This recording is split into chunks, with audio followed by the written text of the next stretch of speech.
Uma das partes mais importantes do vesting é a participação societária que você definiu para você conceder para aquela pessoa que vai estar sobre o vesting. E nesse vídeo eu vou te mostrar como você definir essa participação societária de acordo com o mercado que você está inserido e com o futuro que você quer ter para o seu negócio. Meu nome é Diogo Long, eu sou advogado de startup, atuo em aceleradoras, junto a investidores. E o que eu vou te mostrar aqui é a parte prática, tanto jurídica quanto do dia a dia, que eu tenho experiência todos os dias atendendo diversas startups. Então vamos lá. O vesting é um conjunto de condições para que alguém possa ter direito a uma participação societária. Então quando a gente vai falar da participação societária, que a gente vai definir para que essa pessoa adquira o direito por meio de um vesting, o primeiro ponto é entender qual que é o mercado que o negócio daquela pessoa está inserido. Se você está no mercado tradicional, como funciona a jornada ali? Geralmente aquele negócio começa com uma pessoa tem uma ideia, outra tem um capital, as duas se juntam, elas começam a desenvolver um negócio. Durante aquele desenvolvimento do negócio, provavelmente vai pegar um empréstimo, pode ser que entre uma outra pessoa, pode ser que tenha um ou outro investimento ali. Mas isso não quer dizer que sempre vai ter uma negociação de participação societária. Quando a gente está falando de um mercado de startup, a participação societária, ela sempre é negociada. Então ali, quando você cria uma startup, você decide seguir uma rota de venture capital, que a gente chama, ou seja, em que você vai captar vários investimentos, a participação societária é algo muito precioso. Então nesse mercado de startup, quando você for definir a participação societária, ela deve seguir as boas práticas de mercado. Já no mercado mais tradicional, existe uma flexibilidade muito maior para você fazer isso, porque nem sempre você vai estar negociando essa participação societária. Então, o primeiro ponto que você tem que entender é: será que eu quero seguir uma lógica do mercado de startup, em que eu sempre vou estar negociando minha participação societária, vou estar buscando investimentos e lá na frente eu vou querer vender meu negócio, necessariamente? Ou você vai querer seguir uma lógica de mercado tradicional, em que você busca realmente viver daquele negócio, você não tem muito bem a intenção de vender aquele negócio. Se precisar de investimento, você pode pegar um ou outro, mas não é a sua prioridade. Se você quiser dinheiro, você vai até o banco, por exemplo. Se você estiver no mercado startup, existem boas práticas de negociação. Se você estiver no tradicional, então essa participação pode ser mais flexível. Ótimo, você entendeu o primeiro ponto. Agora a gente vai para o segundo ponto, que é realmente definir essa participação societária. Quais são os critérios que você tem que utilizar para definir a participação societária que você vai incluir num plano de vesting? O primeiro ponto que você tem que entender é qual é a relevância da atuação daquela pessoa dentro do meu negócio.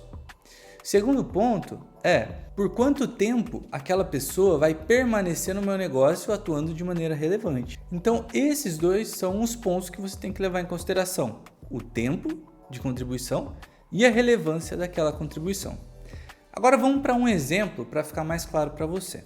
Vamos supor que você esteja no começo do seu negócio e você precisa de um desenvolvedor para te ajudar a lançar esse MVP, ou seja, aquela primeira versão do seu software, do seu aplicativo. Você não tem a capacidade de lançar esse MVP e você encontra alguém para fazer isso. E você quer pagar ele em participação societária porque você também não tem muito dinheiro para isso. Qual é a lógica aqui para definir a participação societária? Veja aqui, não é porque ele lançou o MVP simplesmente que você vai conseguir fazer a manutenção desse software para sempre. Então você precisa de dois momentos, um para o lançamento e outro pós-lançamento para fazer a manutenção. Se essa pessoa for entrar só para o lançamento, ou seja, se ela for contribuir só lançando o MVP, construindo, você vê que ela vai contribuir menos do que se ela construir e depois fazer a manutenção por determinado tempo, certo? Então no primeiro caso de construção você pode definir menos participação e no segundo caso, em que ele continua contribuindo, você pode definir mais participação. É uma lógica simples. Falando em números aqui, se aquele desenvolvedor só vai lançar uma feature, um MVP, a gente fala algo entre 1 a 5%. E se ele vai continuar, além desses 5%, a gente pode falar de mais 5, 10, até mais, dependendo da relevância dele dentro do seu negócio.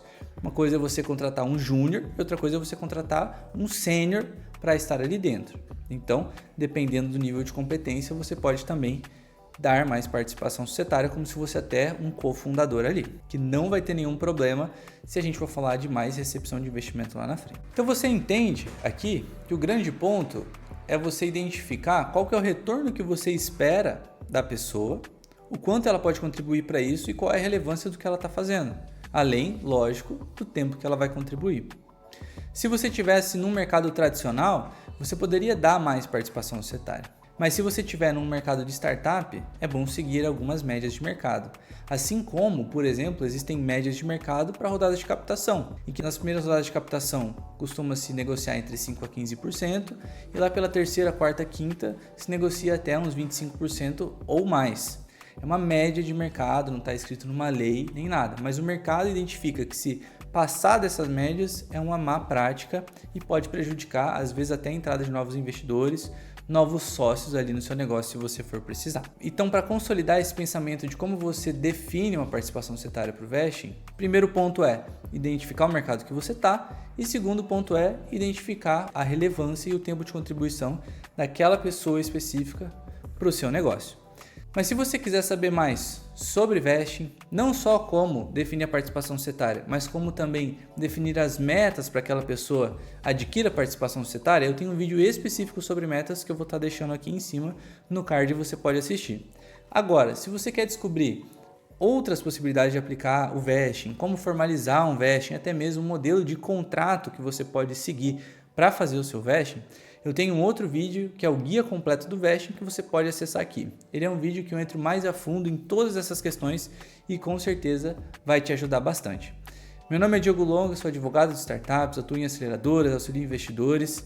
E caso você queira continuar essa conversa, todos os meus contatos estão aqui embaixo. Eu vou ficar super feliz se você puder deixar um feedback aqui. Se você tiver dúvidas, eu puder te ajudar também. Eu vou ficando por aqui e até a próxima.